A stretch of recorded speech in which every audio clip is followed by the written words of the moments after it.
So F1's announced its 2024 calendar, and it's a bit early, but it's got an early start. February 29th is going to be the first practice session of the new season with the Bahrain Grand Prix. And then we head to Saudi Arabia, Australia. We've got an early race at Suzuka, because, well, I guess they have to have it either in April or October. Before we head to China, and then Miami on the route back to Europe. Now, Miami is one of those ones that is a bit like Canada, where it kind of has to fit in that window where it currently is, just because of the microclimates and the climates around the area. Then we have Imola, Monaco, and then Canada.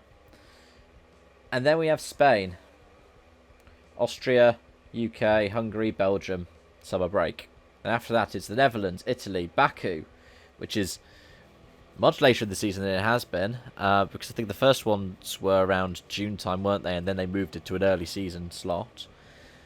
Then Singapore, then Kota, Mexico, Brazil, Vegas, Qatar, and then Abu Dhabi for the finale. Overall, it makes a lot more sense than the current calendar in terms of how people are travelling. Like I said, Miami and Canada are obvious outliers, but generally it makes a bit of sense. And Miami, you've still got a weekend off, so you got a double header for the first two, and then it's 2 weeks to Australia, 2 weeks to Japan, 2 weeks to China, 2 weeks to Miami, 2 weeks to Imola. And then you've got 2 weeks between Monaco and Canada, and 2 weeks between Canada and Spain. So logistically, it makes a bit of sense as well. And the same, 2 weeks between Italy and Baku, a week between Baku and Singapore, which is a bit odd.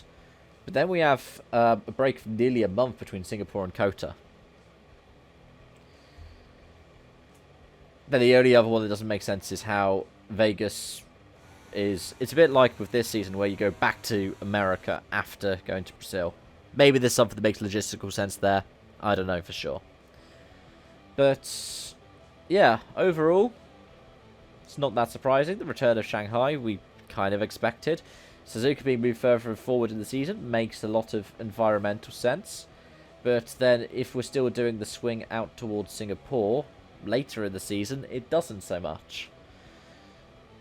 There must be a reason why Singapore has kept its September slot rather than moving forward earlier in the season. But yeah, it's uncontroversial. It's a bit disappointing, though, to still see Jeddah when the Qadiyah circuit was meant to be built by now, and it's a bit disappointing to see the Cylon there because I thought they were moving to a street circuit from 2024. But those are my thoughts. Let me know yours in the comment section down below. Thank you so much for watching, and I hope to see you again soon. Bye-bye for now.